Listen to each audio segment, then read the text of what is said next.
eh, kitab perjanjian internasional ya menurut pandangan Islam. Soalnya ini edisi kelima ya. Untuk topik jihad ini topik yang kedua ya. Kita bagi tiga topik ya, tiga bagian insyaallah. Eh, kita melanjutkan pembahasan di minggu lalu bahwa memang eh, secara konsepsi jihad ini kita udah jelaskan apa itu definisinya ya, bahwa jihad itu adalah qital ya, perang gitu.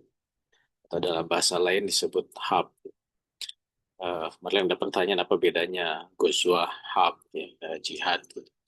Itu maknanya sebenarnya sama ya, walaupun memang nanti dalam konteks penulisan dari para ulama itu mereka mengambil dengan konsepsi yang atau bahas apa diksi yang berbeda-beda gitu.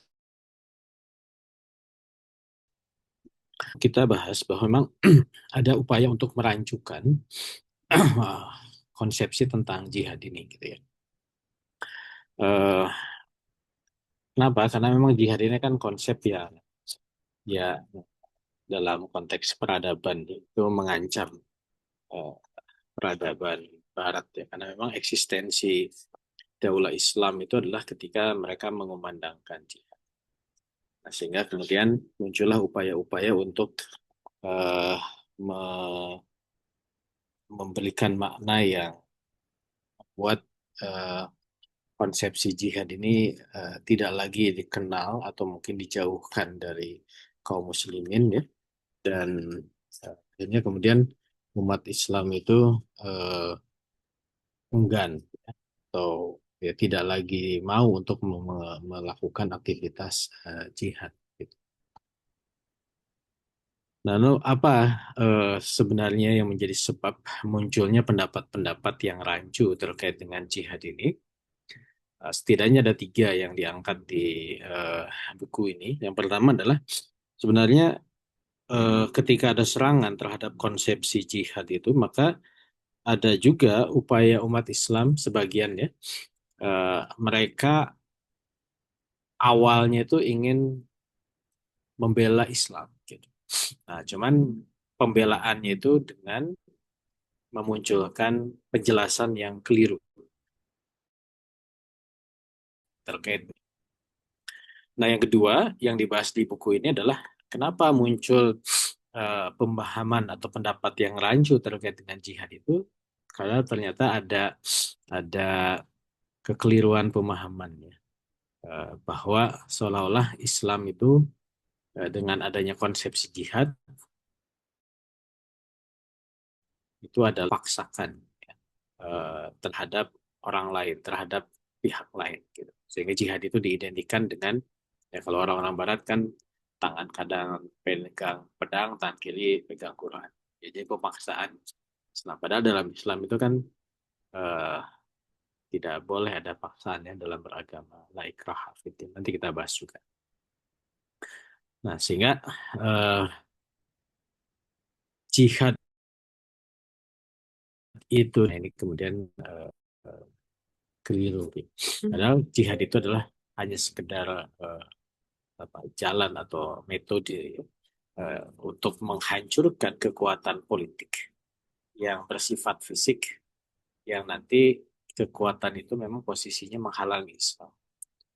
Nah, itulah jihad dilakukan. Jadi bukan kemudian jihad itu adalah sebuah pemaksaan terhadap Islam. Nanti kita akan bahas juga. Nah, yang ketiga memang ada juga peran orang-orang kafir yang merancukan ya. eh, Merancukan. Kalau yang poin satu dan dua ini kan dari sisi internal umat Islam kurang lebih begitu. Tapi kalau poin tiga memang ada upaya dari orang-orang kafir untuk kemudian memberikan pemahaman yang atau pendapat yang rancu terkait dengan Islam. Nah ini yang pertama ya, Eh, terkait bahwa ada upaya untuk pembelaan Islam. Eh, Nah kalau kita lihat ya pembahasan di dalam kitab ini bahwa kenapa ada kenapa upaya untuk membela Islam ini malah menimbulkan pemahaman yang rancu terkait dengan masalah jihad. Nah, persoalannya itu adalah bagaimana kemudian mereka ini menempatkan eh, posisi antara pendapat eksternal dengan nas, ya, dengan hukum syariat. Nah, ketika kemudian eh, pembelaan terhadap Islam itu tidak didasarkan kepada nas, ya, penggalian terhadap Al-Quran dan hadis, maka pembelaan itu akhirnya eh, munculkan pendapat yang rancu. Itulah yang kemudian terjadi. Nah, terlebih ketika justru pembelaan ini eh, apa namanya dipicu oleh apa yang kemudian diserang oleh kalangan Orientalis. Orientalis itu kalangan Barat yang melakukan studi tentang dunia Timur. Oriental itu Timur. Nah, Islam itu bagian dari Timur dalam perspektif Barat. Nah, sehingga eh, itulah yang terjadi. Pihak-pihak yang awalnya ingin membela Islam, serangan terhadap konsepsi jihad, dia ingin bela, tetapi pembelaannya itu tidak merujuk secara tepat dari Al-Quran dan hadis. Nah, ini yang dibahasakan oleh Said Kutub, ya, eh, bahwa mereka itu, orang-orang yang membela ini, berbicara dan menulis di bawah tekanan realitas menyedih, tidak tersisa lagi kisah, kecuali sekedar quote dari dia. Jadi membelanya itu eh, bukan atas dasar ruhiyah dan akliyah, tapi memang hanya sekedar merespon apa yang kemudian diutarakan oleh kaum Ormas. Dan ini Said Kutub, statement tadi dikutip, ya, dari kitab Ma'alim Fit Thariq, ya. Ini kitab ini eh, dalam beberapa kasus jadi barang bukti teroris.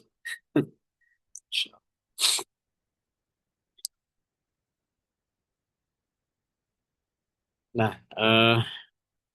ini juga senada dengan apa yang dinyatakan oleh Ibrahim Abdul Hamid, ya. Bahwa pendapat yang membatasi jihad, eh, karena kan tadi ingin membela bahwa ada serangan tentang konsepsi jihad, akhirnya kemudian memunculkan bahwa jihad itu hanya defensif, ya. Ini sudah kita bahas. Maka eh, mengurangi atau mereduksi pemaknaan tentang jihad yang akhirnya menjadi jihad itu defensif saja, itu karena ada keinginan bahwa akhirnya konsepsi jihad itu diterima oleh musuh-musuh Islam, gitu. Makanya dia bahasakan bahwa eh, tujuannya itu adalah ingin melepaskan diri dari tuduhan musuh, dan kemudian ingin memahami nas apa adanya, gitu.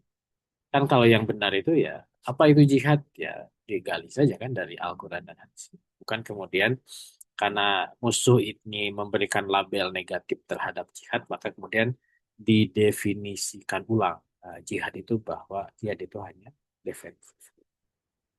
Saya udah singgung, ya, salah satu serangan yang kontemporer lah tentang jihad itu apa yang dinyatakan oleh Tony Blair, bahwa jihad itu adalah glorifying violence, ya. Jadi konsep yang mengagungkan kekerasan. Kenapa disebut begitu? Karena jihad itu ada pahala, ya. Matinya mati syahid. Orang yang mati syahid tidak perlu dikafani, langsung dikuburkan apa adanya di tempat dia syahid, gitu.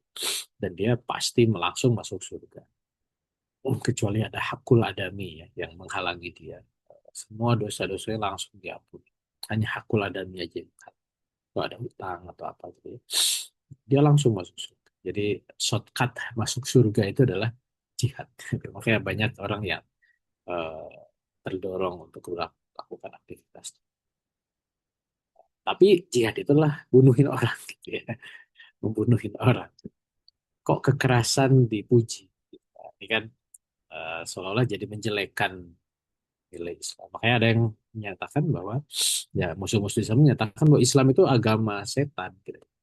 Kenapa agama setan? Karena memang konsepsi yang ada dalam Islam itu konsepsi kekerasan. Ya, kekerasan itu diagungkan, glorifying violence. Nah, inilah pihak yang pertama ya. Mereka berusaha membela Islam. Enggak kok jihad itu kalau kita diserang, gitu ya, defensif.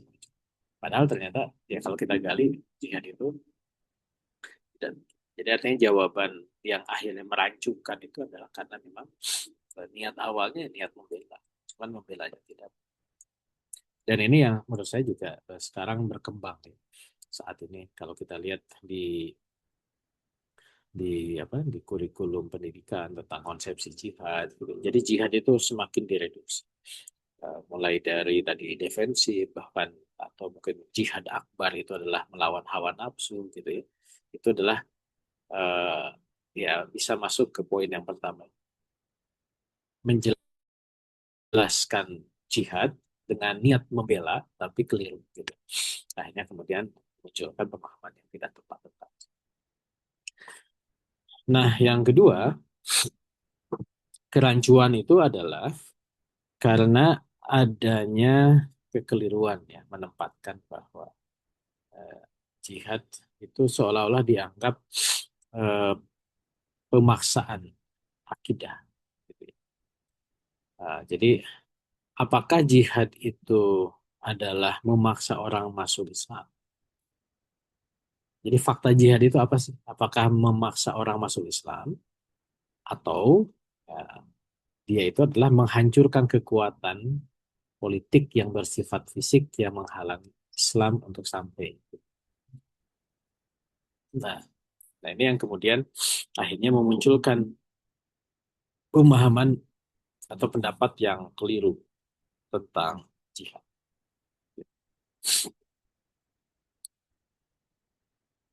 Kenapa muncul reduksi dari pemahaman ini?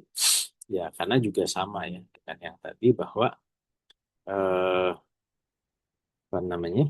Mereka keliru untuk melihat fakta secara tepat terkait dengan masalah jihad. Bahwa seolah-olah disimplikasi ya, apa simplikasi, disederhanakan. Jihad itu ketika ada jihad, orang-orang masuk Islam. Gitu ya. Seolah-olah akhirnya jihad itu memerangi orang untuk dipaksa masuk Islam. Dan sebenarnya itu yang berkembang di Barat gitu. Kalau kita lihat bagaimana kemudian pemaksaan ya orang-orang Barat pada saat inkuisisi di Spanyol ya di Andalusia, ya mereka itu memerangi orang, memaksa orang untuk masuk Islam. Nah, padahal Islam kan tidak begitu. Bahwa Islam itu eh, nas menjelaskan haram pemaksaan akidah. Gitu. Eh, Merah ini salah. Haramnya pemaksaan akidah sampai situ ya kan. Dengan metode Islam dalam menghancurkan kekuatan. Jadi ada dua konsep ya. Bahwa Islam mengharamkan pemaksaan akidah dan di sisi lain bahwa jihad itu adalah metode Islam untuk menghancurkan kekuatan politik. Ini dua hal yang tidak ada kaitan dan tidak ada percampuran. Nah, kekeliruannya itu adalah ketika dicampur adukan bahwa jihad itu dianggap sebagai pemaksaan akidah. Gitu. Padahal dalam Islam tidak boleh. Ya. Nah, ya. Jadi orang-orang Barat itu atau juga umat Islam yang tidak paham faktanya itu menyangka bahwa jihad itu adalah memaksakan akidah. Nah, padahal dalam Islam tidak dibolehkan, haram hukumnya memaksakan akidah kepada orang. Nah, makanya orang-orang yang mendalami nas pasti akan tahu ya. Nah, mudah-mudahan kita juga sudah clear ya beda antara eh, apa namanya jihad ya dengan anggapan bahwa jihad itu memaksakan. Nah, jihad itu adalah menghancurkan kekuatan politik yang bersifat fisik ya, dan menghalangi Islam dari umat. Supaya apa? Agar setelah halangan fisiknya itu hilang, mereka itu mengetahui atau bisa hidup dalam sistem Islam. Tapi Islam memberikan kebebasan mereka untuk tetap menganut akidah yang diyakini tanpa meninggalkan akidah. Jadi terlebih juga bahwa jihad itu adalah memerangi jamaah ya, atau institusi ya, negara gitu. Bukan memerangi orang per orang. Nah, ini juga ya sering ya bahwa institusi itu ada orang yang menjaganya gitu. Tapi ya bukan memerangi orangnya, tapi ketika institusi itu runtuh ya orang-orangnya yang masih tidak beragama Islam misalkan, ya itu tidak dikejar-kejar dipaksa masuk Islam. Nah, tapi menghancurkan institusi musuh sebagai penghalang dari eh, masuknya Islam atau Islam itu bisa sampai kepada. Nah ini tentang nah, ini, eh, nah ini kan ayatnya ya, ayat yang dianggap sebagai ayat perang. Tapi ya kalau kita lihat dari ayat-ayat ini, Allah Subhanahu wa taala berfirman misalkan Quran surat At-Taubah ayat 9, qatilul ladzina la yu'minuna billahi wala bil yaumil akhir. Memang ada perintah dari Allah. Perangilah orang-orang yang tidak beriman terhadap Allah dan juga tidak beriman pada hari akhir. Jadi seolah-olah kan ini memerangi orang-orang. Nah, cuman kan nanti namanya nas itu kan harus diistinbat ya. Diistinbat itu artinya dikumpulkan dengan nas-nas yang lain, dan kemudian dilakukan proses penggalian sehingga menimbulkan kesimpulan hukum yang tepat. Nah, termasuk juga dalam hadis ya, aku diperintahkan untuk memerangi manusia sampai mereka mengatakan seolah-olah ini adalah dorongan untuk maksa orang masuk Islam. Nah, kalau memang hanya melihat, nah, padahal eh, ya dorongannya itu adalah ke penghancuran jamaahnya ya atau institusinya, bukan memerangi. Nah, termasuk juga secara individual ada hal, ada larangan ya tentang keharaman mereka untuk memaksa mereka untuk masuk ayat-ayatnya. La ikraha fiddin ya. Ini potongan dari Quran surat Al-Baqarah ya 205. Kemudian juga di Quran surat Kahfi ya. Famang sya'a fal yu'min wa mang sya'a fal yakfur. Siapa yang mau beriman, ada silahkan gitu ya. Uh, uh, wa mang sya'a fal yakfur. Dan kalau tetap mau berkufur ya silahkan. Seperti itu. Nah, jadi dari nas-nas tadi menjelaskan bahwa memang beda ya atau dipisahkan antara tadi ya memaksa individu manut Islam itu haram dengan bagaimana Islam itu punya metode untuk menghilangkan, menghancurkan penghalang politik sehingga mereka itu bisa Islam itu bisa sampai kepada terlebih bahwa Islam ini luar biasa ya. Berislam itu tidak boleh dengan paksaan. Seseorang berislam itu ya harus berdasarkan pembuktian, ya, pengakuan terhadap kebenaran akidah Islam. Yang disebutnya akidah akliyah, ya, pengakuan dengan proses bukan atas dasar pemaksaan. Gitu. Oke. Oke. Jadi seperti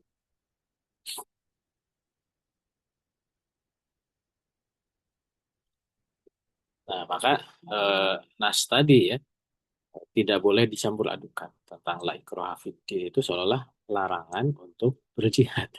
Kan nggak boleh dipaksa. Kok harus jihad gitu? Eh, Jihad itu dianggap apa? Ayat tentang la ikraha fiddin itu seolah-olah menjadi larangan untuk melakukan jihad. Padahal jihad itu bukan memaksa orang untuk masuk Islam. Tapi jihad itu menghilangkan.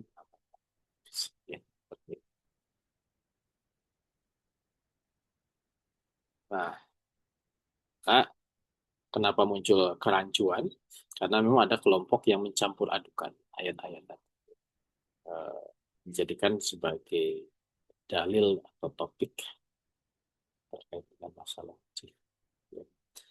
Karena mereka tidak bisa membedakan bahwa ada dua perkara. Pertama, bahwa seseorang itu tidak boleh dipaksa untuk masuk Islam, tapi itu tidak berarti bahwa jihad itu jadi eh, apa? Jadi tidak ada gitu. Ya jihad itu bukan terkait dengan memaksa orang untuk masuk Islam. Yang kedua, bahwa Islam itu punya metode untuk menghancurkan rintangan dan kekuatan politik. Nah, itu jihad itu posisinya.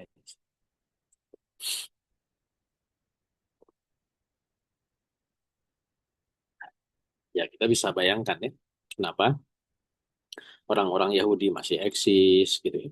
Orang-orang Nasrani itu masih eksis ya karena tidak memaksa mereka.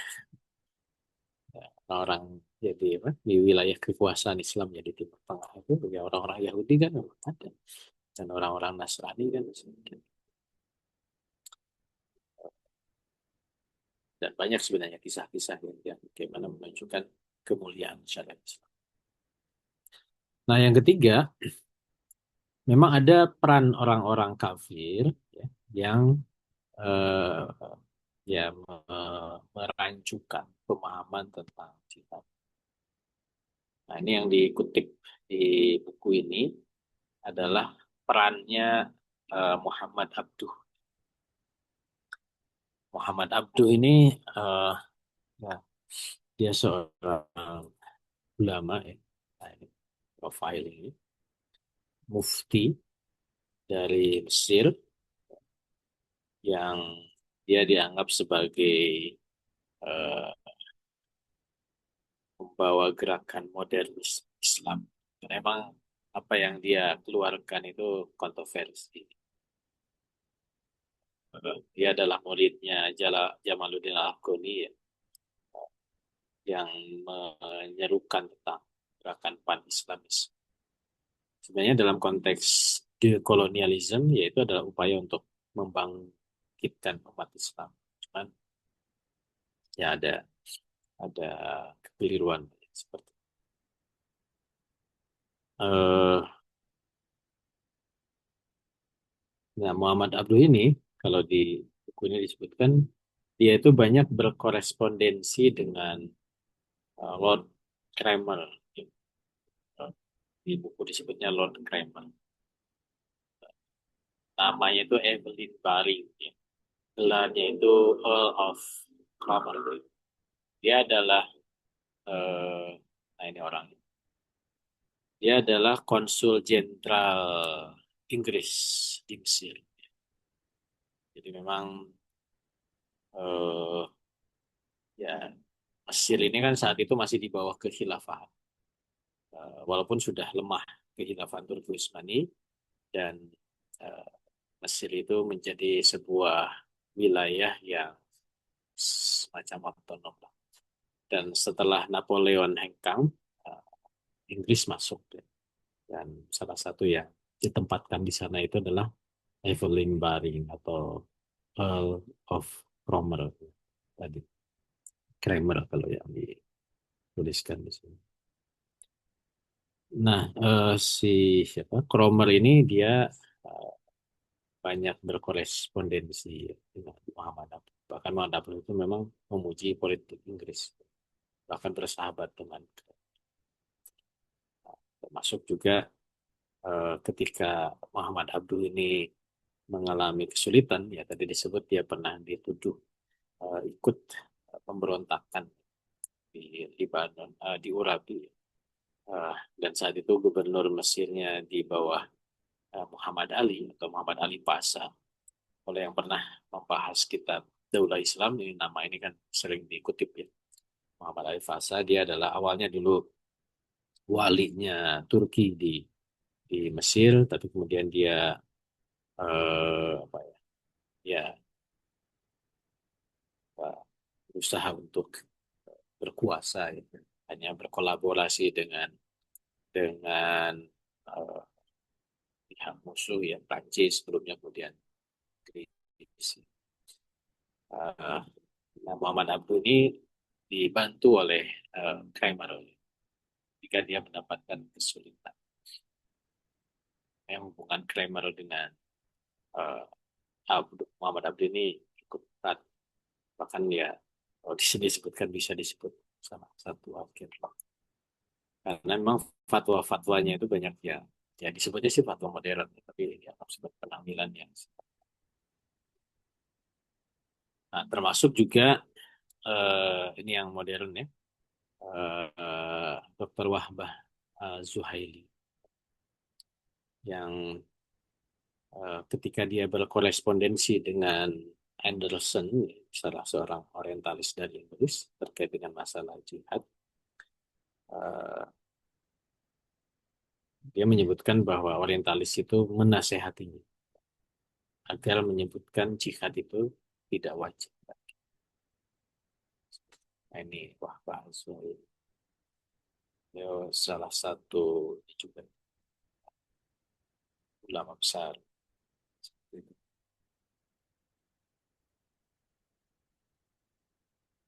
Nah, jadi memang eh, Barat itu ya sejak dulu ya, bahkan sampai sekarang itu berusaha untuk mereduksi pemahaman tentang cinta.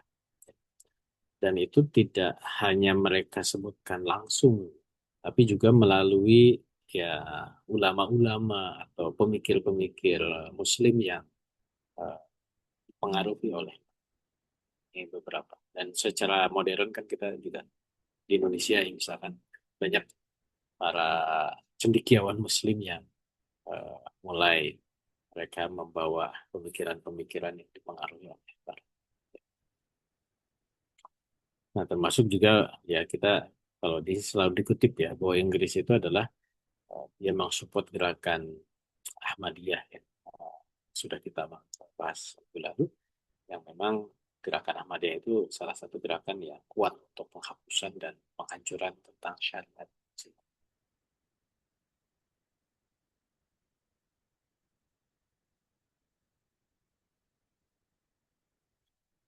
Oke. Nah, maka eh, penting kita memahami bahwa untuk mendudukan jihad itu apa, maka rujukannya adalah hanya kepada nas. Ya. Dan nas yang menceritakan tentang jihad itu sifatnya umum dan mutlak, mencakup semua jenis jihad, baik jihad yang sifatnya difai, defensif, ataupun jihad yang sifatnya ofensif. Nah, termasuk juga jihad-jihad yang lain, gitu ya. Nah, nanti kita akan bahas nanti ya di bab-bab berikutnya tentang eh, dalam situasi damainya seperti apa. Nah, sehingga cukup itu saja eh, untuk bisa memahami dengan tepat konsepsi jihad itu apa. Dan jihad itu secara nas tidak ada yang mengkhususkan dari keumuman ayat atau mengikat, mentakyid ya dari kemutlakan. Kemudian hukum jihad itu jelas. Nah, ini juga tadi dikutip dalam dalil-dalil ya. Quran surat At-Taubah. Qatilul ladzina la yu'minuna billahi wala bil yawmil akhir. Ini kan umum. Kita diperintahkan untuk memerang. Bukan karena kita perang kalau kita diserang, defensif gitu. Tapi ya, kita diminta. Bahkan di sini kutipan Quran surat Taubah ayat 36, wa qatilul musyrikina kaffatan. Kaffatan.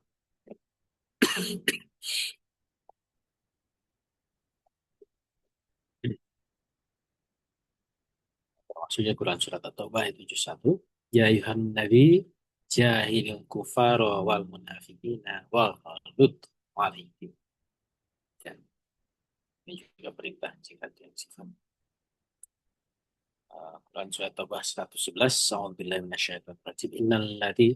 Innallaha ashtara minal mu'minina anfusahum wa amwalahum bi anna lahumul jannah yuqatiluna fi sabilillah fa yaqtuluna wa yuqtalun. Ya, ini sering dijadikan ayat ya untuk memotivasi kita untuk berjuang di jalan Allah. Sesungguhnya Allah telah membeli.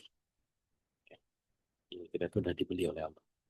Inna Allah ashtara minal mu'minin, dari kalangan kaum muslimin anfusahum, diri kita sudah dibeli oleh Allah.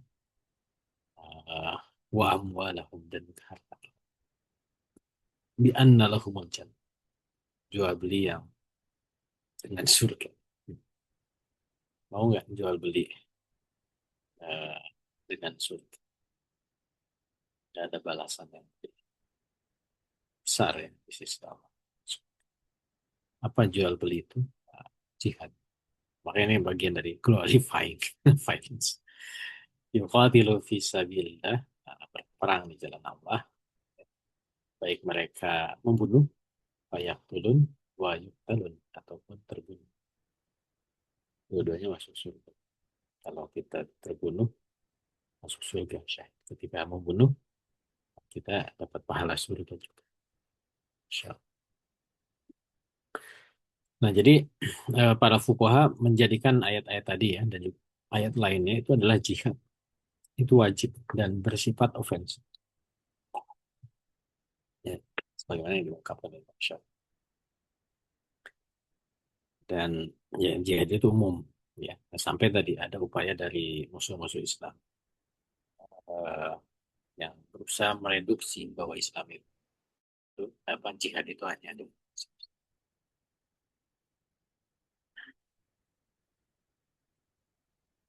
Ya, jadi itu sudah terbukti sepanjang sejarah ya.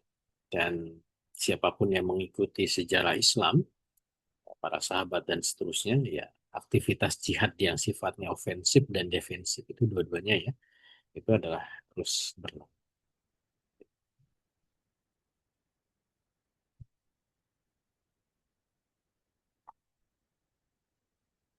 Nah, ini menarik ya, bahwa defensif itu pembelaan diri ya. Secara defensif itu ya eh, itu bagian dari goriza.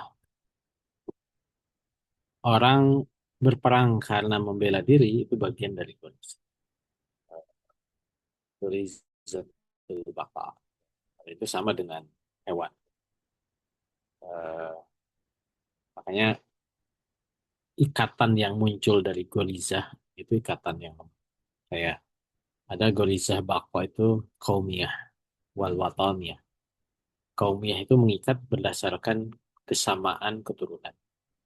Kalau wataniyah itu mengikat berdasarkan musuh bersama. Nah, di sini kayak kita kan, oh kita melawan Belanda. Itu kan melawan Belanda karena kita dijajah, itu bagian dari jihad defensif. Dan itu adalah manifestasi dari Gorizatul Bakal. Dan secara fitrah orang yang dijajah itu akan melawan. Sehingga sebenarnya tidak perlu ada ajakan, kapan dari penulis buku ya. Jadi kalau jihad secara defensif itu sudah suatu hal yang alamiah. Ya. Seperti itu. Tapi kalau jihad itu adalah ofensif, ya, menjemput kematian untuk menyampaikan sesuatu, ya, menyebarluaskan Islam. Nah, ini bukan dari goris, ini dari pemahaman. Ayatnya kan ada iming-iming, ada ini. Oh, ini kan perintah, perintah, perintah, perintah dari Allah. Bahkan selain perintah ada iming, dibalas dengan, karena tidak mudah orang itu mau jihad. Saya jihad kan mikir ngapain ya jihad itu.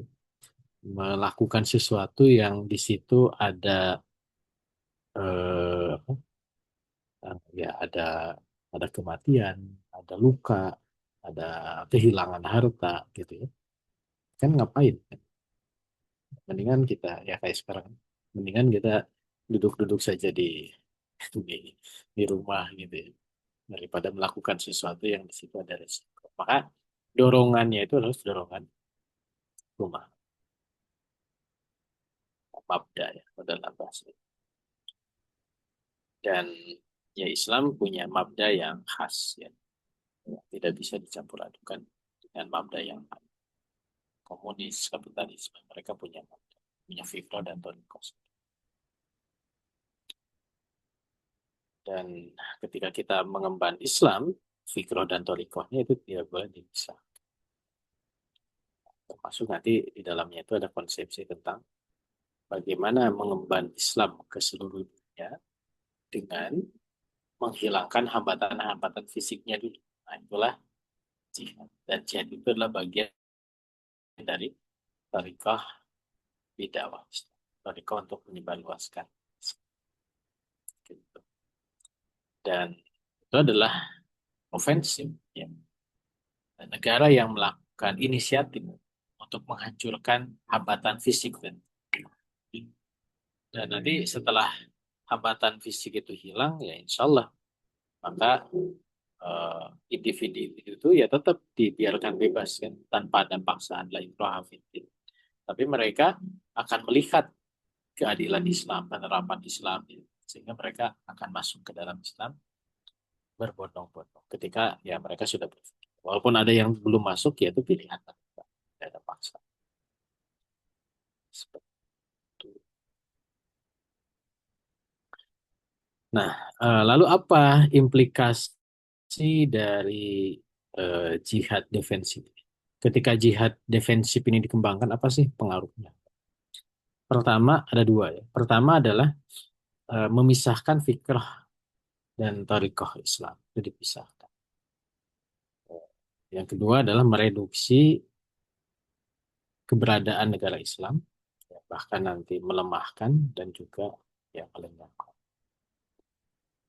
Nah, yang pertama bahwa Islam itu punya fikroh dan torikoh. Dan jihad itu adalah torikoh dakwah Islam.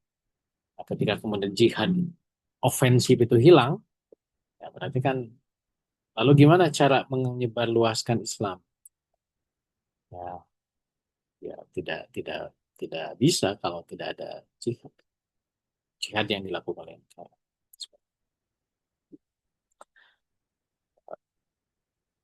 Jadi menyebarluaskan Islam itu eh, tidak seperti yang dilakukan oleh eh, pihak lain ya, dengan mengirimkan, betul bahwa ada pengiriman utusan dai gitu ya, misionarisme gitu ke orang-orang mereka. Tapi Islam itu punya konsepsi jihad, bahwa dakwah itu mengirim orang-orang iya gitu. Dan mereka ketika didakwahi bisa masuk Islam iya, tapi bahwa ada juga dakwah fikrah Islam yang disebarluaskan dengan jihad. Makanya ketika jihad itu defensif berarti kan hilang thariqah. Nah ini indikasi yang pertama. Sehingga fikroh Islam dan thariqah Islam itu jadi. Nah yang kedua, ya ketika jihad itu adalah hanya defensif, ya, tidak ada ofensif, berarti kan negara itu ya, tidak punya motif ideologis keluar. Kayak seperti negara-negara sekarang lah. Kita lihat. Ya, hanya negara-negara itu menjadi lemah karena tidak ada motif ideologi, tidak ada keinginan untuk menyebarluaskan Islam. Jadi bukan hanya keinginan ya, tidak ada dorongan gitu karena merasa jihad itu kalau diserang. Gitu. Nah inilah yang kemudian menjadikan bahwa ya kekuatan negara Islam itu menjadi melemah bahkan jadi karena negara Islam itu kehilangan sifat dan ciri khas. Nah ini yang ini yang bisa jadi kontroversi. Ya emang negara negara Islam negara perang.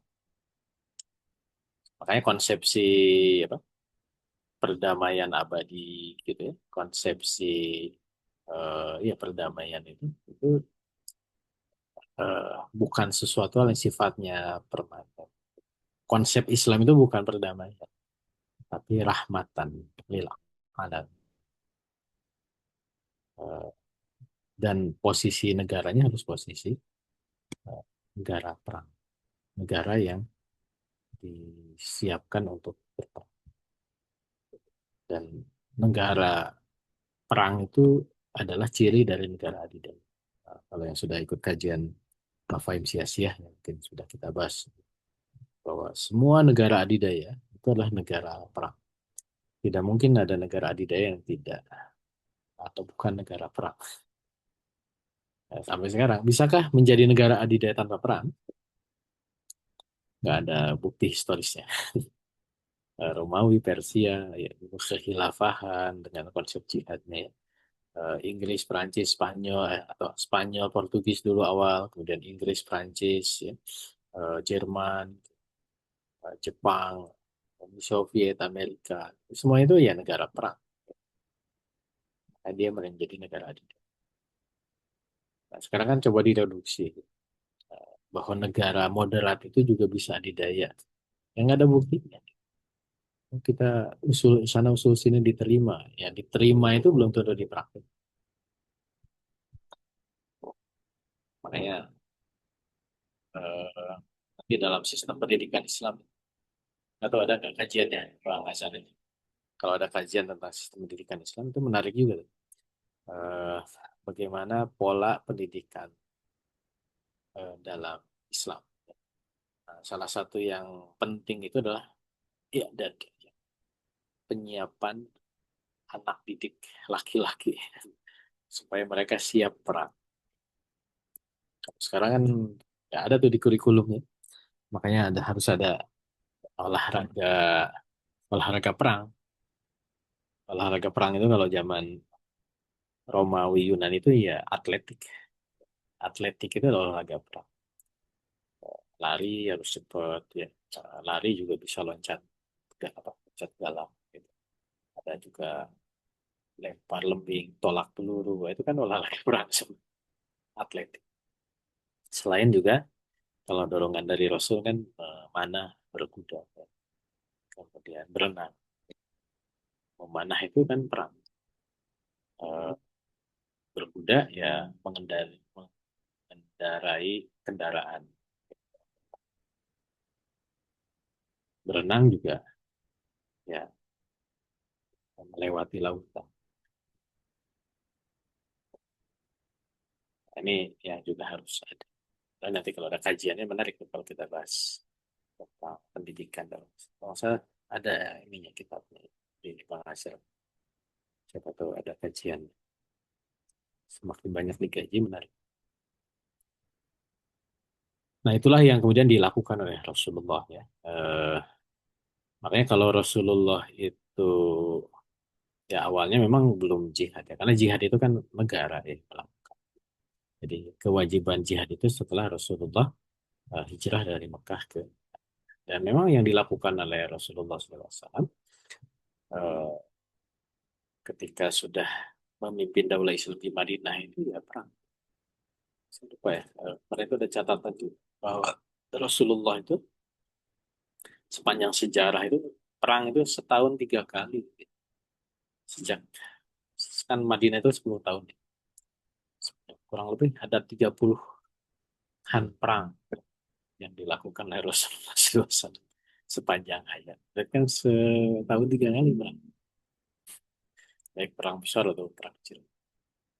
Perang besarnya juga perang Badar besar, perang Uhud, perang Khandaq, Futuhat Mekah, perang Hunain, misalkan perang Khaybar, misalkan perang perang Tah, gede-gede aja. Ini ada 7.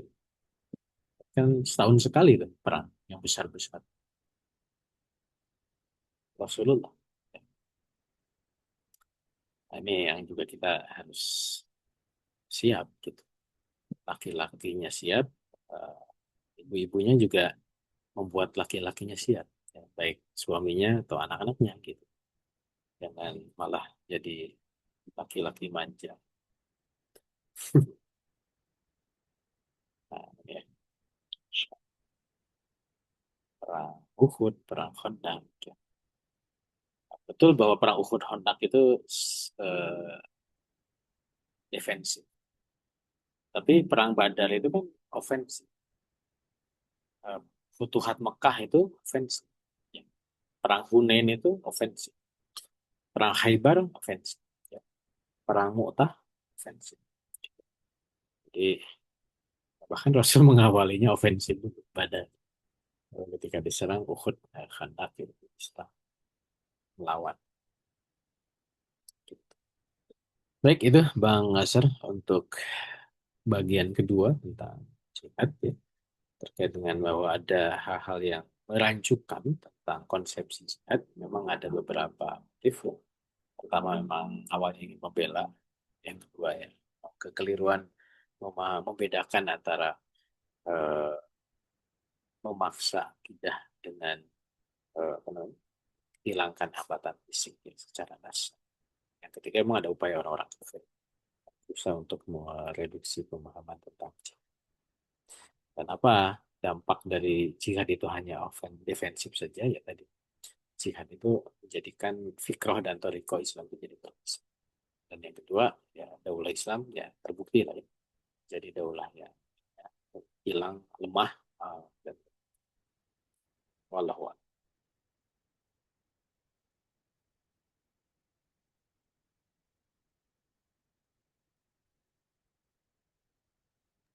Ya, Alhamdulillah. Eh, Syukuran Ustaz atas penjelasannya. Untuk di sesi kedua ini kita mendapatkan satu garis besar ya terkait dengan ada upaya pengkaburan makna jihad itu dari kalangan terutama dari kalangan orang-orang kafir. Kemudian juga ada upaya perpanjangan tangan ya dari orang kafir di tengah-tengah kaum muslimin menggunakan tangan-tangan kaum muslimin ataupun menggunakan para cendekiawan maupun alim ulamanya berupaya untuk mengkaburkannya istilah jihad. Insya Allah ini kita mendapatkan penjelasan bahwa ada motif ya dari Barat terutama untuk mengkaburkan nilai jihad atau mengkaburkan definisi jihad itu sehingga kaum muslimin tidak mendapatkan pemahaman yang utuh terkait dengan jihad, terutama mengkaburkan kewajiban jihad menjadi sesuatu yang tidak lagi dimaknai sebagai perang ya tadi disampaikan oleh beliau. Ya insya Allah buat Bapak Ibu diskusi ini akan kita buka eh, malam ini ya untuk apa yang mungkin boleh jadi bagi kita ada yang ingin diperjelas mungkin di beberapa penjelasan tadi yang beliau sampaikan ada yang ingin kita tanyakan buat Bapak Ibu kami berikan kesempatan untuk bertanya jika ada yang ingin ditanyakan bisa nanti pertanyaannya dikirimkan ke kolom komentar atau yang ingin bertanya langsung juga eh, bisa ya ke beliau langsung ya. Ini kita coba cek dulu apakah ada pertanyaan yang sudah masuk ya.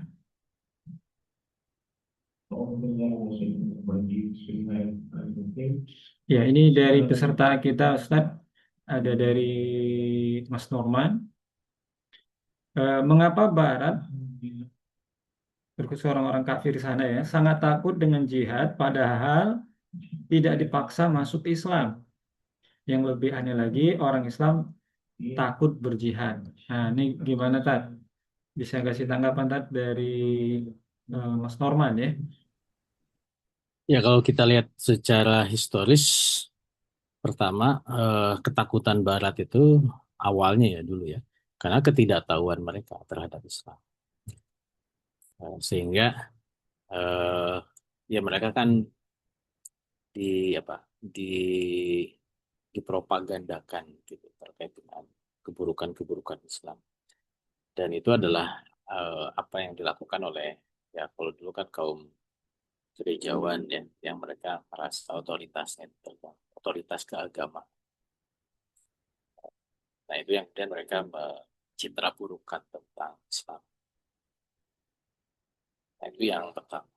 Dan yang kedua, nah tentu walaupun tidak dipaksa masuk Islam. Kan jihad itu menghilangkan hambatan, menghancurkan institusi. Ya, bagi penjaga kekuasaan, penguasa dan penjaga kekuasaan itu ya mereka pasti eh, tidak mau kekuasaannya diambil-ambil gitu. Kalau Islam. Walaupun sebenarnya kan ketika mereka tunduk kepada Islam itu bisa jadi kekuasaan itu dikembalikan ke mereka. Rasulullah SAW itu mengangkat wali itu tidak selalu para sahabat. Ada saya lupa ya. Itu ada wali-wali di beberapa wilayah yang futuhat itu yang jadi gubernur itu ya penguasa sebelumnya ya, yang mereka masuk Islam kembalikan kekuasaan karena kekuasaan itu kan alat untuk menegakkan syariat. Kalau kekuasaan itu digunakan untuk menghalangi syariat ya itu yang harus dihancurkan dengan jihad. Ini bukan masalah tidak dipaksa masuk Islam ya, tapi karena mereka kehilangan kekuasaan. Yang kemudian mengapa mereka berusaha memberikan citra buruk ya, terhadap konsepsi. Nah, orang Islam takut jihad, ya pertama tentu masalah keimanan.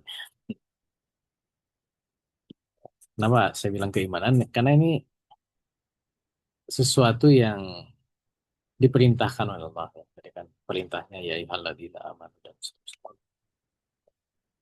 Kalau Allah sudah perintah, umat Islam kan sami'na wa ata'na. Kita dengar dan kita taat apapun yang diperintahkan. Kayak dulu para sahabat ya, ketika ada perintah jihad dari Allah melalui Rasulullah SAW, ya mereka langsung. Walaupun secara fitrah, ya sebagaimana juga terhadap perintah Allah yang lain ya, ada orang yang juga tidak menjalankan. Ya kan jihad, sholat aja, ada yang nggak sholat kan gitu ya. Pada sama-sama perintah dari Allah. Apalagi ini jihad yang resikonya kematian gitu. Sholat nih yang nggak beresiko saja orang masuk neraka. Karena ya manusia itu juga tadi ada ya fitrah ya, takut akan mati gitu. Rizatul Baka kan. Sehingga ketika tahu bahwa jihad itu resiko kematian ya dia tidak mau berangkat. Masih hubud dunia gitu ya. Nah, makanya di Quran surat apa tuh ya? Qul in kana abaukum wa azwajukum wa ashiratukum wa amalun dan terus terusnya ya. Itu kan Allah membandingkan jika qul in kana orang tua, anak, keluarga, wa amal taroftumuha harta yang kemudian dikhawatiri kerugian harta yang dimiliki wa tijaratun tahsana kasar dan perniagaan yang kita khawatiri kerugian itu kemudian lebih utama dibandingkan Allah, Rasul dan jihad itu kan Allah sampai memberikan pembandingan hatta basuh hatta ya Allah disitulah kemudian nanti akan tahu keputusan Allah itu memang eh, ya harus tadi disebutkan di dalam buku ini ya harus ada dorongan pemikiran, pemahaman tentang kemuliaan. Makanya juga iming-imingnya kan luar biasa itu ya. Sehingga semestinya orang Islam itu enggak ya secara teori mudah ya. Tapi ya ayo jihad ya, masih ya, tidak hanya diri kita mungkin juga khawatir anak, khawatir istri, khawatir tadi ya bahasa Qurannya kan gitu. Kul inkana abaukum khawatir orang tua, khawatir anak, ya istri, ya aju-ajuku, istri keluarga. Ya Allah sendiri paham betul tentang fitrah manusia. Ya, walau. Nah ini ada Bu Inna ya, terus saya penting juga disebut wajib militer bagi pemuda.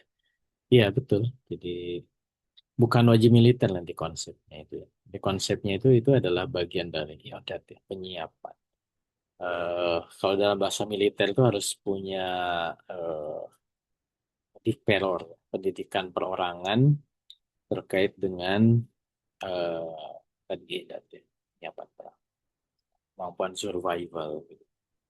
Kemampuan bertahan hidup dalam ancaman. Nah, itu juga penting.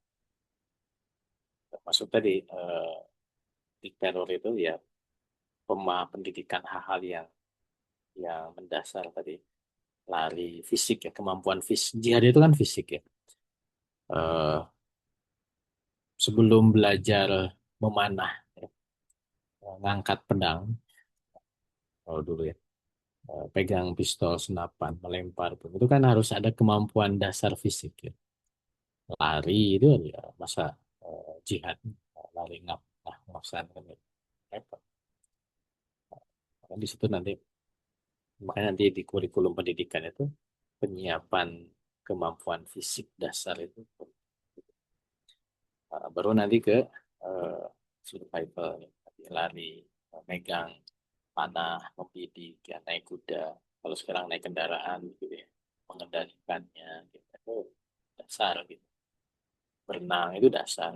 Sehingga ketika lewat sungai atau lewat kolam itu ya bisa bisa bisa ngambang. Dan itu penting. Dan sebenarnya tanpa harus ada daulah Islam ya, itu juga harus mulai kita miliki lah, kemampuan dasar.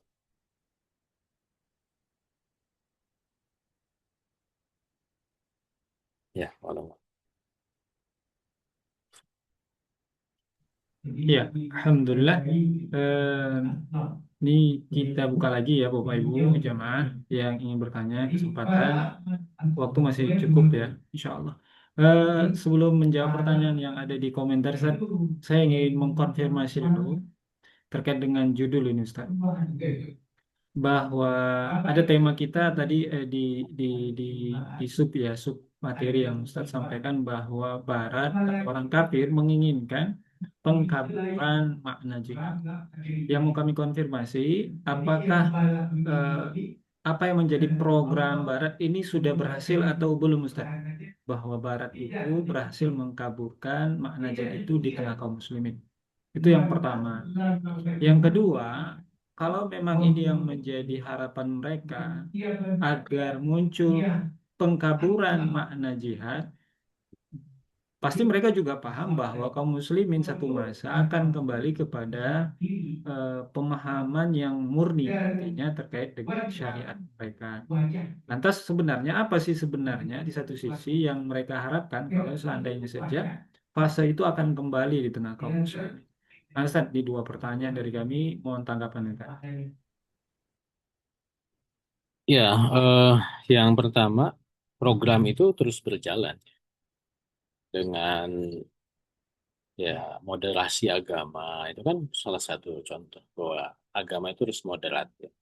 Agama itu harus eh, toleran ya, dalam perspektif Barat. Agama itu harus damai gitu. Dan itu digeneralisir gitu ya. Dan tidak hanya digeneralisir, tapi itu berdasarkan konsepsi dari Barat gitu. Bukan tadi digali dari nas. Dan ketidakfahaman umat Islam itu menjadikan mereka tadi melakukan pembelaan dengan tidak tepat. Semestinya yang dilakukan itu ya kita gali dari nas dan kita tempatkan gitu. Makanya tadi kan tentang jihad itu bukan pemaksaan agama, itu kan kita menempatkan. Karena Islam ada hak keharaman untuk memaksa agama kan, la ikraha fiddin. Lalu jihad itu apa? Nah, berdasarkan penggaliannya, so ternyata jihad itu menghilangkan hak seperti itu. Nah, artinya bahwa upaya Barat untuk mengkamburkan konsepsi jihad itu ya terus berlangsung. Dan itu ya semakin masif lah ya. Eh, Bahkan masuk ke kurikulum. Nah, coba nanti silahkan cek di kurikulum pendidikan itu. Eh, Terutama di pendidikan agama lah. Baik pendidikan agama atau di sekolah agama. Mungkin pembahasan tentang negara Islam, tentang jihad itu yang dulu secara secara literatur kan itu terserak di dalam kitab-kitab fikih. Tapi itu seolah-olah disembunyikan, nggak usah dibahas atau tadi dimaknai baru. Nah, ini yang terjadi. Apakah berhasil? Ya, secara secara global tentu berhasil. Apa indikasinya? Ya tadi negara Islam kan lagi tegak. Nah, yang kedua, eh, upaya, contoh lah yang sederhana. Saudara-saudara kita di Palestina itu kan dijajah. Upaya mengusir Israel dengan jihad itu kan juga menjadi sesuatu yang berat gitu.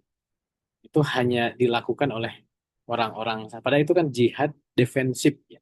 Jihad defensif saja menjadi berat gitu. Apalagi yang ofensif. Ofensif kan harus ada negara. Jadi negaranya aja ditakut-takuti untuk demonstrasi. Nah, jihad defensif aja, oh itu mau urusan Palestina.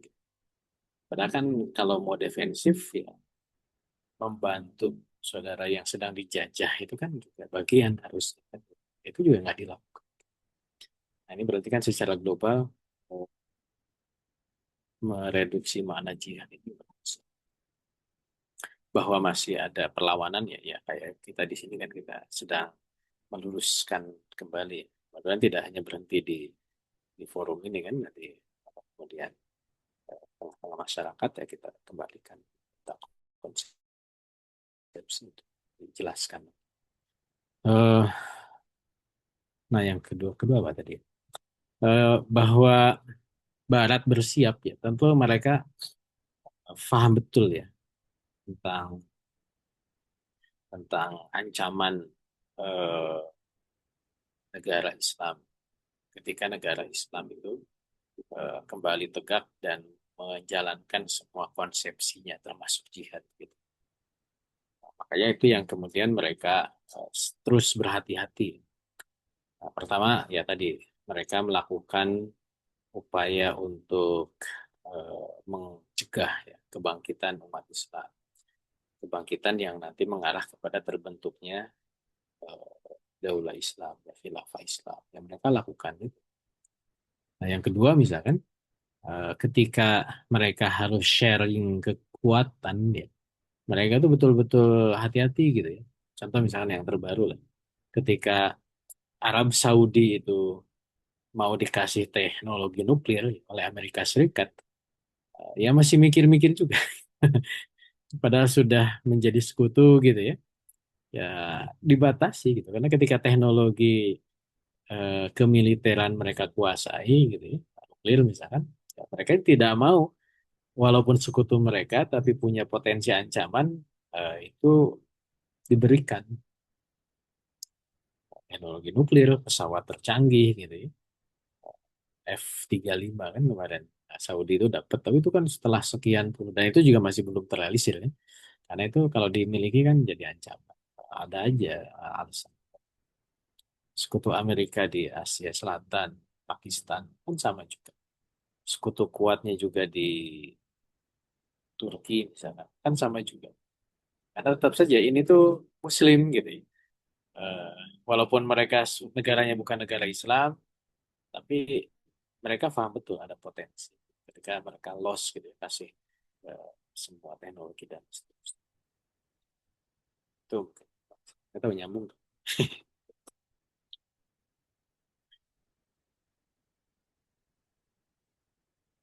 Iya, syukuran Ustaz. Em, ini ada dua pertanyaan yang sudah masuk dari Pak Hussein ya. Beliau bertanya, Ustaz, ada sebuah riwayat ketika Rasulullah SAW kembali dari perang, beliau mengatakan bahwa melawan hawa nafsu itu adalah bagian dari jihad. Ya, ini sepertinya beliau mohon penjelasan tadi juga Ustaz sempat spill tadi ya. Gimana Ustaz tanggapan Ustaz? Iya kan di minggu lalu ya kita udah bahas bahwa jihad itu ada makna bahasa, ada makna istilah. Bahwa makna bahasa itu adalah jahada bersungguh-sungguh gitu ya. termasuk di dalamnya nanti bisa dikaitkan dengan melawan hawa nafsu, itu diambil dari mana bahasa. Makanya eh, kalau bicara hukum ya, itu adalah proses istimbat ya. Jadi harus kemudian semua pembahasan tentang jihad, Al-Quran, hadis digali, maka disimpulkan bahwa jihad itu apa gitu. Para fuqaha tidak ada satupun yang berselisih bahwa jihad itu adalah kitab, jihad itu perang gitu. Bahwa ada nas-nas yang menjelaskan tadi jihad itu hawa nafsu dan seterusnya, memang betul secara nas ada. Dan itu nanti diambil dari makna bahasanya saja dalam konteks, bukan dalam makna istilah. Sama kayak kita sholat ya. Sholat itu kan makna bahasanya adalah doa. Tapi ketika kita bicara sholat, ya yang kita harus muncul dalam benak kita, sholat itu adalah gerakan dari takbiratul ihram sampai salam. Gitu. Karena itu makna istilah bahwa Allah dan Rasul gunakan sholat itu dalam makna-makna bahasanya dalam beberapa nas, itu memang sesuai dengan konteksnya. Itu ini nanti masalah. Kadang kita tuh langsung menyimpulkan dari nas, ya kan nggak boleh.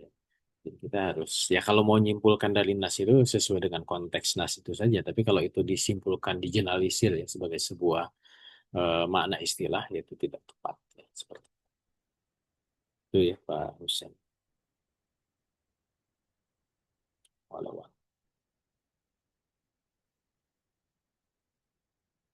Oke, ini pertanyaan selanjutnya Ustaz, dari Ibu Ina.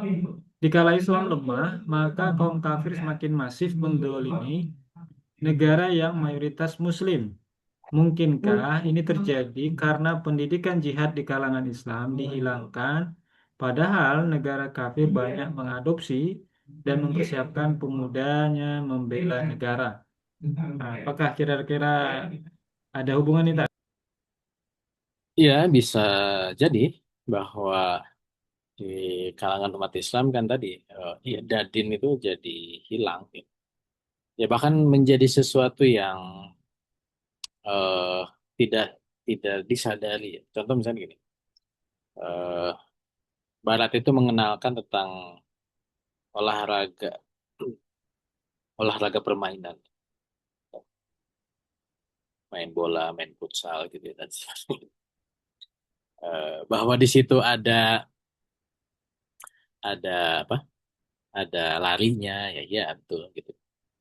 Cuman ya semestinya umat Islam itu dikuatkan dulu kalau bicara olahraga ya tadi atletik dan olahraga perang gitu kalau istilah saya. Hindarin. Jadi tekunilah itu gitu ya. Ya, atletik itu harus kita tekuni ya. Eh, Kemudian tadi ya berenang, memanah, berkuda. Walaupun itu sekarang jadi olahraga mahal karena nggak semua orang punya kuda. Misalnya. Ya kalau nggak berkuda ya naik sepeda, naik motor, naik mobil ya orang harus punya skill itu lah. Skill mengendarai sesuatu. Nah, karena kalau survival, ya, kemampuan survival membela em, dalam ya kayak ini lah teman-teman kita yang kena musibah di Aceh, di Sumatera Utara itu kan mereka harus hidup dalam keterbatasan survival itu. Ini gimana caranya? Ini kan kalau tidak punya kemampuan dasar ya nanti bisa celaka. Gitu. Apalagi nanti dalam situasi perang.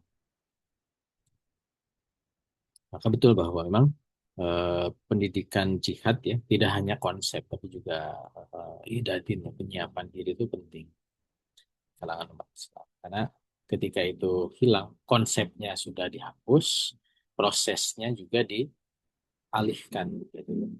Hanya lebih senang olahraga di depan laptop olahraga apa oh, main game gitu ya. Oh nanti kan dunia canggih teknologi ya betul itu kita harus kuasai. Ya namanya perang itu perang fisik. Eh, Betul ada serangan via drone, ya, via pesawat. Tapi tetap saja penguasaan wilayah itu nanti harus ada penerjunan eh, tentara di lapangan. Dan itu adalah fisik, ketemu fisikal. Makanya penguasaan yang begitu. Dan di Barat mereka tetap menjaga itu. Negara adidaya itu negara perang, makanya Amerika Serikat itu ya wajib militer itu. Negara yang merasa dalam ancaman itu mereka mewajibkan. Contoh Singapura. Singapura itu kan eh, negara kecil. Berapa ya penduduk? Dan nyampe 10 juta. Eh, tapi dia itu negara yang merasa dalam ancaman. Negara, kalau istilah hubungan internasional, negara periferal ya. Negara yang mencil. Walaupun di tengah-tengah ya. Tapi mencil itu yang paling beda. Dia sudah Chinese di tengah Melayu. Walaupun ada Melayu, tapi mayoritas Chinese. Dia eh, negara maju, tetangganya miskin semua. Nah, itu kan mencil, jadi ancam. Dia juga, makanya dia itu betul-betul menyiapkan kekuatan militernya. Jumlah tank yang dimiliki oleh Singapura lebih banyak dibanding Indonesia. Gitu. Kapal pesawat tempur Singapura itu lebih banyak dibanding kapal tempur negara ASEAN. Indonesia lebih banyak. Eh, dan Singapura itu mewajibkan militer. Saya beberapa kali ke sana. Yang unik misalkan keterbatasan mereka itu mereka bikin jalanan. Jalan-jalan mereka itu bisa disulap menjadi landasan pesawat terbang kalau terjadi situasi perang. Waktu di sana itu ditunjukin ini, jadi tidak semua sih, ada beberapa jalan-jalan yang memang itu bisa langsung berubah fungsi kalau terjadi peperangan. Jadi langsung jadi lapangan. Sehingga di situ tidak boleh ada tiang, tidak boleh ada kabel gitu ya. Kemudian juga taman-tamannya itu pakai pot yang bisa dipindah-pindah gitu, tidak dibikin permanen. So, ketika perang tinggal geser-geser sudah di dalam hitungan hari ya, hitungan jam sudah siap jadi lapangan. Itu contoh. Singapura itu sampai begitu. Itu ada beberapa titik. Kemudian juga wajib militer. Jadi dan wajib militer ini karena yang jumlah penduduknya juga tidak terlalu banyak ya. Mereka sudah ngatur gitu. Jadi kalau terjadi peperangan di Singapura itu, setiap orang itu sudah tahu saya itu pangkatnya apa, ditempatkan di mana, siapa komandannya. Sampai sebegitu. Jadi ketika ada darurat militer langsung perang. Oh, siap. Oh, nih saya bagian ini eh, kelompok ini. Itu udah ditanamkan. Itu bagian dari Datin penyiapan Singapura. Ini negara kecil. Karena dia negara dalam ancaman. Termasuk juga Korea Selatan. Itu juga sama. Karena dia memang dalam. Jadi Korea Selatan, Korea Utara itu kan masih dalam situasi perang. Ya. Karena mereka tidak pernah membuat perjanjian penghentian perang. Jadi perang Korea itu berhenti begitu saja. Gitu. Mereka kan awalnya saling berperang ya tahun 50-an itu. Korea Utara, Korea Selatan. Korea Utara menyerang Korea Selatan, dan dibantu oleh Amerika dan sebagainya. Serang balik gitu. Sampai ke titik DMZ ya, the military zones. Kemudian dikasih jeda wilayah supaya mereka tidak sering menyerang dan berhenti aja gitu. Sampai sekarang. Tapi mereka itu ya dalam situasi perang gitu. Makanya kemudian di Korea Selatan itu ada wajib militer ya. Setiap laki-laki, tidak hanya laki, yang perempuan yang nggak salah. Oh ya laki aja ya di sana. Itu wajib militer. Jadi setahun kok. Makanya sering ada cerita kan, tentang film Korea ini. Kalau lagi wajib militer dulu. Dan, ya, karena memang dalam situasi dan ya apalagi Amerika. Amerika itu walaupun bukan di negara sananya tidak dalam peperangan, tapi dia kan bikin perang di mana-mana ya. Makanya kemudian dia terus menyiapkan warga negaranya untuk siap berperang ya. Ya, jadi wajib. Dan memang itu harus ada misi ideologisnya ya. Kalau Indonesia kan sudah memang tidak ideologis, ngapain gitu bikinnya untuk perang. Yang kedua ya masalah misi ideologis itu kan nanti akan mensupport kebutuhan finansialnya kan. Anggaran militernya itu akan nggak mikir lagi, oh ini kan perang itu kan habis pakai ya. Latihan peperangan, ya kan nggak bisa didaur ulang. Senjata itu ya peluru ya sekali tembak kan habis. Bom sekali ledak ya meledak nggak bisa didaur ulang. Memang mahal gitu. Terus nggak tahu sekarang ya, dulu tuh temennya cerita satu peluru itu 10.000 misalkan. Nah, peperangan itu latihan. Itu kan nggak mungkin cuma dor satu kan ya, ngirit gitu. Ya pasti dor dor dor dor itu kan dor dor dor itu mungkin 1 juta yang bisa. Dan tidak hanya satu orang kan, ada banyak orang untuk pasukannya gitu. Belum lagi nanti kalau simulasi ngebom pakai rudal. Gitu. Makanya ada tentara yang di bagian tentara mahal ya. Tentara mahal itu bagian Arhanud, artileri pertahanan udara. Itu tentara mahal. Itu kadang ngeluh mereka. Karena simulasi aja. Karena kalau di simulasi lapangan beneran itu dananya sekali ini sekian ratus miliar. Oke, udah pakai simulasi komputer aja. Ini ada musuh sini, pura-puranya udah kalah. Sampai begitu. Karena emang mahal. Tentu negaranya harus negara kuatnya. Ya, walau. Ya, Alhamdulillah, Ustaz. Kami coba konfirmasi dulu dari Bapak Ibu masih adakah yang ingin bertanya? Kalau tidak ada, sebelum closing, Ustaz, ingin penegasan, Ustaz. Apa yang menjadikan di tengah kaum muslimin ada yang ngekor ya, atau yang ikut dalam barisan barat untuk sama-sama mengkaburkan makna jihad itu sehingga berdampak kekeliruan muncul di tengah kaum muslimin. Sebelum ditutup, Ustaz, silakan juga nanti berikan closing statement. Ya, kalau lihat dari yang tadi dijelaskan memang ada eh, ya agen ya. Mereka memang menjadi alat bagi Barat ya, untuk kemudian eh, mereduksi makna jihad. Dan namanya agen pasti ada kepentingan personal ya. Ya, mungkin ada kepentingan pribadi, dapat kekayaan dan seterusnya. Eh, kalau emang itu agen. Kalau enggak mungkin karena kebodohan. Karena dia tidak mendalami nas secara benar, akhirnya dia berpendapat secara serampangan dan menggali dengan. Nah, itu memang yang kita penting kemudian dalami syariat Islam. Jadi insya Allah kita juga satu sesi lagi ya di depan sebelum nanti kita bahas konsep-konsep lainnya. Kalau